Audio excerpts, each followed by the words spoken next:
estudante do estado do Paraná, do Brasil e do mundo, seja muito bem-vindo à nossa aula de Geografia para você, do nono ano do ensino fundamental. Meu nome é Andrew, sou seu professor de Geografia e juntamente com a Jéssica, olá Jéssica, nós vamos levar até você um pouquinho do continente europeu para a sua casa e aonde quer que você esteja. Então é importante que você disponha de um caderno para que você possa anotar aquilo que for mais interessante, que for mais pertinente, além de eventuais dúvidas que venham a surgir durante a nossa aula. Então tenha a caneta, o caderno, a borracha e o lápis junto com você. Vamos conhecer os objetivos da nossa aula de hoje. Nós vamos caracterizar o quadro natural europeu, além de analisar as paisagens europeias. Então a gente vai falar um pouquinho sobre a natureza, os recursos naturais, a organização natural do continente europeu e de que forma as paisagens foram sendo construídas nesse continente. E é importante a gente destacar que os elementos naturais eles têm um papel fundamental nessa construção da paisagem, pois todos eles estão interligados, estão interrelacionados. Dá uma olhada aqui na tela, nossa reflexão inicial. Ó. Quais os fatores responsáveis pelas paisagens europeias? Afinal de contas, quais são os elementos que foram responsáveis para que a paisagem do continente europeu fosse da forma com qual ela é hoje? De que forma que a gente pode destacar, de que forma a gente pode colocar a relação entre os recursos naturais e ainda a construção das paisagens. É importante a gente lembrar que a ideia de paisagem está associada a conjunto de elementos, sejam eles naturais, culturais, que podem ser fixos ou podem ser móveis e que vão estar dispostos de uma determinada maneira em um determinado momento na superfície terrestre. E ainda, que essa paisagem, ela pode ser natural ou ela pode ser cultural. Se ela for natural, é que dispõe-se apenas de elementos naturais. Se ela for cultural, ela é uma paisagem que foi construída pela ação humana e que uma série de elementos estão ligados à construção dessa paisagem, como o clima, como o relevo também. E quando a gente fala em paisagem para a geografia, a gente não pode se ater apenas àquilo que os nossos olhos são capazes de enxergar, mas também aos cheiros, aos sons, aquilo que os nossos sentidos podem perceber, pois a ideia de paisagem na geografia ela é muito mais ampla. Aqui eu trago para você a localização do continente europeu. É um dos fatores responsáveis pela construção das paisagens, pois se você observar com bastante atenção, o continente europeu encontra-se localizado no hemisfério norte do nosso planeta, na porção predominantemente leste do nosso planeta, na porção oriental do nosso planeta, pois se levarmos em consideração o meridiano de Greenwich, que faz a divisão do nosso planeta em hemisfério oriental e hemisfério ocidental, nós vamos perceber que o continente europeu encontra-se na sua grande maioria no hemisfério oriental, que é exatamente o que eu estou dizendo aqui para você, tendo a maior parte de suas terras no hemisfério oriental do nosso planeta. E aqui você também consegue, localizando o continente europeu que está na cor roxa do seu mapa, você consegue ver ali a América em vermelho, a África em verde, em amarelo o continente asiático, em rosa a Oceania e em branco a Antártida. Lembrando a você que a Antártida também é um continente que debaixo de toda aquela camada de gelo e neve existe uma porção de terra ali, uma porção continental. Seguindo aqui agora, a gente vai ver que devido à sua localização, aonde que está localizado o continente europeu? Na porção norte do nosso planeta, principalmente próximo aos círculos polares ártico e também ao trópico de Câncer. Isso vai fazer com que predominem os climas temperados na maior parcela do território, pois o continente europeu ele encontra-se localizado na área temperada do nosso planeta. Qual que é a área temperada do nosso planeta? É aquela localizada entre o círculo polar ártico e o trópico de Câncer. Nós vamos ter a área temperada norte. E ainda a área temperada sul, sendo entre o círculo polar antártico e o trópico de Capricórnio. Mas no caso do continente europeu, nós vamos levar em consideração o círculo polar ártico e o trópico de Câncer, no hemisfério norte, que corresponde à área temperada norte. E quando a gente fala na área temperada norte, a gente vai perceber que as características do clima, elas são marcadas por 4 estações do ano bem definidas. Um inverno frio, um verão quente e as áreas de transição entre o inverno e o verão sendo a primavera e entre o verão e o inverno sendo o outono. O outono onde as temperaturas começam a cair e a primavera onde as temperaturas elas vão se elevando. E a gente vai perceber aqui algumas características de outros tipos climáticos do continente europeu, pois além do clima temperado, nós temos também o clima polar, que apresenta as temperaturas baixas ao longo de todo o ano, que são as áreas mais ao norte do continente, que apresentam invernos rigorosos e temperaturas baixas o ano inteiro, inclusive tendo áreas que sequer ocorre o degelo do solo. Além do clima mediterrâneo, na porção sul do continente, ali próximo à Europa, à Itália, Grécia, ali na porção sul, aonde os verões são quentes e secos e os invernos têm temperaturas mais baixas com incidência de chuvas nos invernos. Agora que a gente já conhece localização e alguns fatores que vão influenciar na construção das paisagens da Europa, como o clima, nossa atividade na tela para você, ó. Sabemos que uma série de fatores são responsáveis por influenciar o clima de uma localidade. Qual é a relação das elevadas latitudes com o clima europeu? Então, você vai descrever aí qual é a relação entre a latitude e o clima na Europa. O tempo está na tela e a gente está aguardando você.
Muito bem, o que você colocou na sua resposta? Vamos conferir aqui, ó.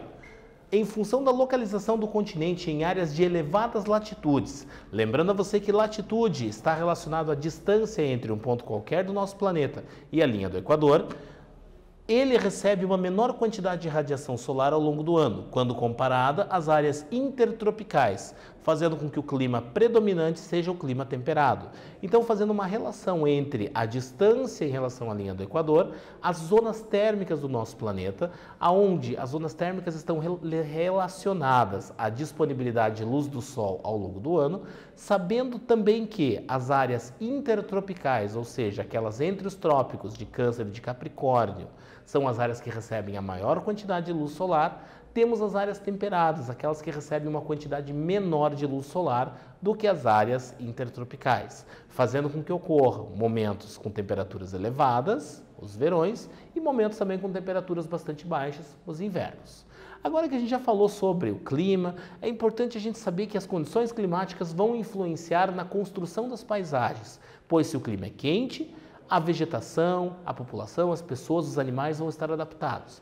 Da mesma forma que se o clima for frio, tiver invernos mais rigorosos, os seres vivos, sejam eles animais, vegetais ou os seres humanos, também estarão adaptados a estas condições. Dá uma olhada aqui na tela, ó, que a gente vai falar do relevo também, ó.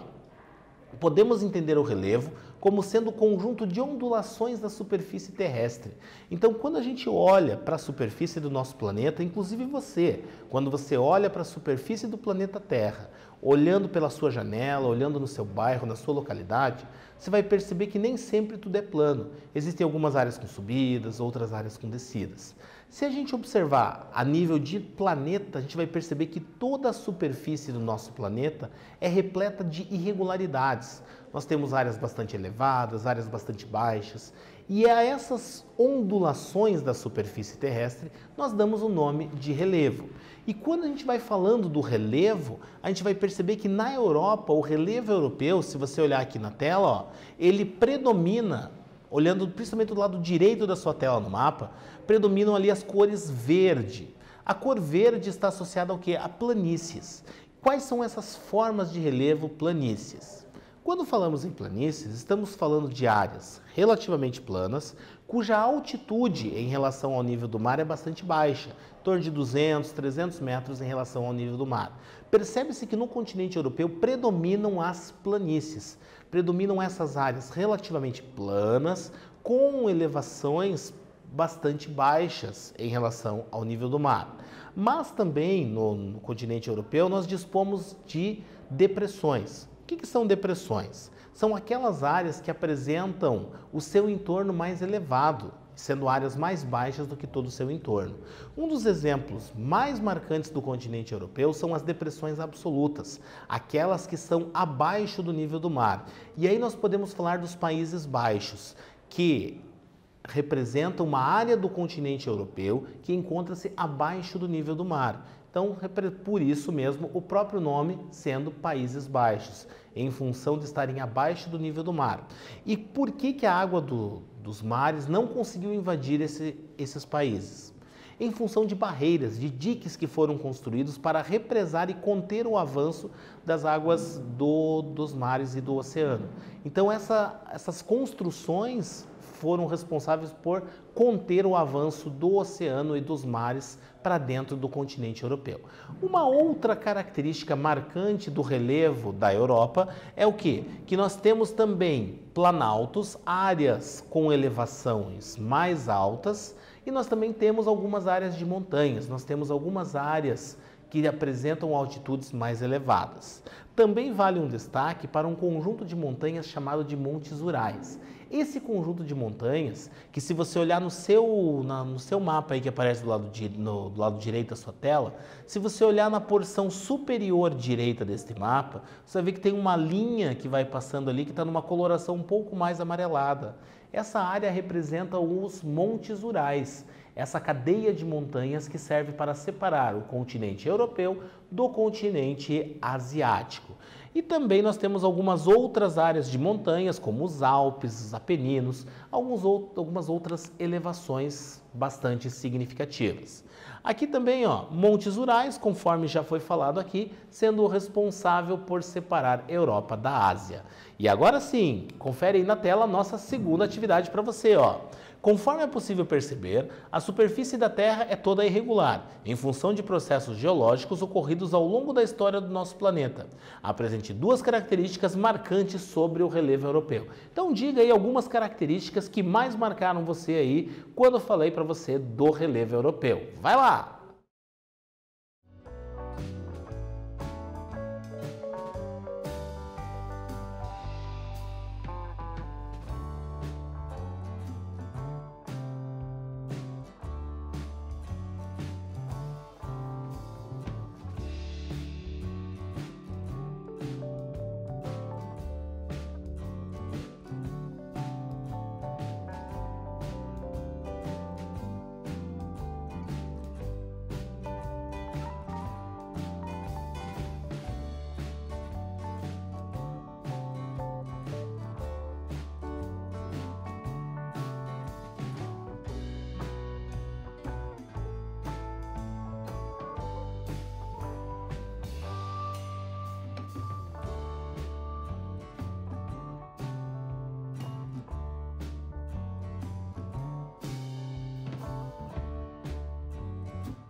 Muito bem, vamos conferir aí o que você colocou na sua resposta. Dá uma olhada aqui na tela para você. Ó. Possui um litoral todo recortado que favorece a instalação de portos e apresenta uma predominância de planícies e áreas de depressões absolutas. É importante destacar que o litoral europeu, em função dos processos geológicos que formaram esse continente, em função da deriva continental e de outros processos, fez com que o litoral europeu ele fosse todo recortado. E esses recortes, todos que podem ser observados no litoral europeu, favorecem a instalação de portos, diferente do litoral brasileiro que não dispõe de tantos recortes, o que dificulta a construção de portos, mas favorece a disponibilidade de praias. Agora a gente vai falar sobre a vegetação, sobre as plantas, sobre as formações vegetais disponíveis no continente.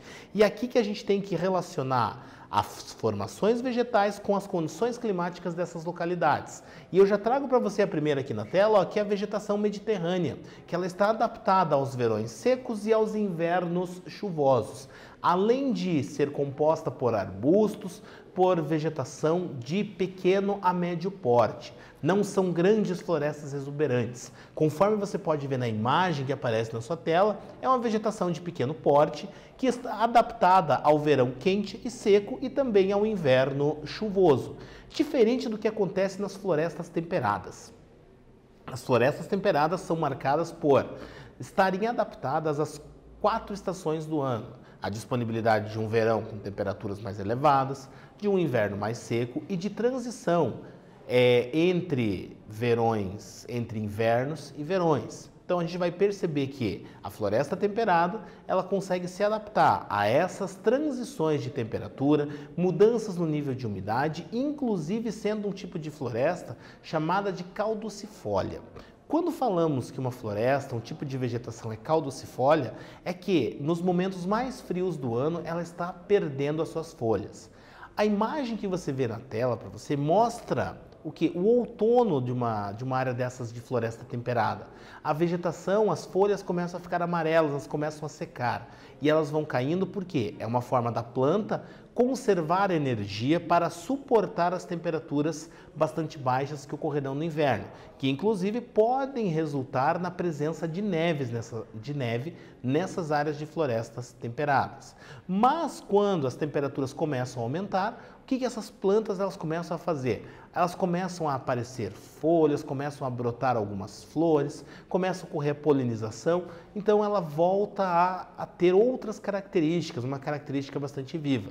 Então, quando a gente vê na floresta temperada ali as árvores secas, sem folhas, não é que elas estão mortas, é um processo de defesa para que elas suportem as baixas temperaturas. Além disso, nós temos uma outra forma de vegetação que, conforme você pode ver na imagem, é a tundra, que se caracteriza por uma vegetação presente nas áreas mais frias do continente, principalmente nas áreas polares, onde as temperaturas são as mais baixas do ano, das mais baixas de todo o continente, tendo inclusive neve presente em boa parte do ano. O que essas condições climáticas vão fazer? Elas vão fazer com que a vegetação seja extremamente baixa, de pequeno porte e adaptada a essas baixíssimas temperaturas, conseguindo suportar inclusive a neve e as temperaturas negativas. Quando ocorre um derretimento parcial dessa neve ou ocorre um aquecimento em pequenas proporções, o que acontece? Essa vegetação ela consegue brotar, ela consegue polinizar e consegue se reproduzir, se multiplicar. Então a gente percebe essa característica da vegetação. Então a gente vai ter muito claro que o clima está relacionado à vegetação. E agora uma outra que aparece para você aqui na tela é a taiga, que também é chamada de floresta boreal e apresenta árvores em formato de cones, por isso chamadas de coníferas. E um exemplo das coníferas são aquelas árvores de Natal que nós no Brasil utilizamos. Elas têm um formato de cone, além de terem um formato de cone, elas também são aciculifoliadas, ou seja, folhas em formato de agulhas. E isto para quê? Para proteger a árvore, proteger o tronco, a estrutura central da árvore, principalmente da neve, pois essas áreas têm invernos bastante rigorosos que essa vegetação está geralmente no inverno toda coberta pela neve. São áreas mais frias do continente europeu. Então a gente vai perceber essa adaptação às condições climáticas. Vale destacar que as florestas boreais, elas estão muito mais próximas às áreas polares, com uma incidência muito maior de neve do que nas florestas temperadas. Então, por mais que tenham características similares, a gente vai perceber que nas florestas temperadas o inverno é um pouco menos intenso do que nas florestas boreais. E agora a nossa atividade para você na tela. Dá uma olhada ali, ó. Existe uma relação direta entre clima e vegetação? Descreva com suas palavras qual é essa relação. Afinal de contas, o que o clima e a vegetação têm a ver? O que um influencia no outro? Anota no teu caderno que eu estou de olho em você. Vai lá!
Muito bem, o que uma coisa tem a ver com a outra? Qual é a relação entre o clima e a vegetação? Dá uma olhada aqui na tela, ó. De acordo com diversos estudos, sabe-se que as formações vegetais, bem como os demais seres vivos, encontram-se adaptados às condições climáticas dos locais onde estão inseridos. Isto fica claro quando observamos as áreas da Europa que apresentam o clima temperado e a vegetação consegue suportar invernos rigorosos e verões com temperaturas elevadas. Então é importante a gente ter muito claro essa relação entre o clima e a vegetação e ainda sabendo que esta relação entre clima e vegetação vão influenciar diretamente na construção das paisagens naturais e também das paisagens culturais do continente.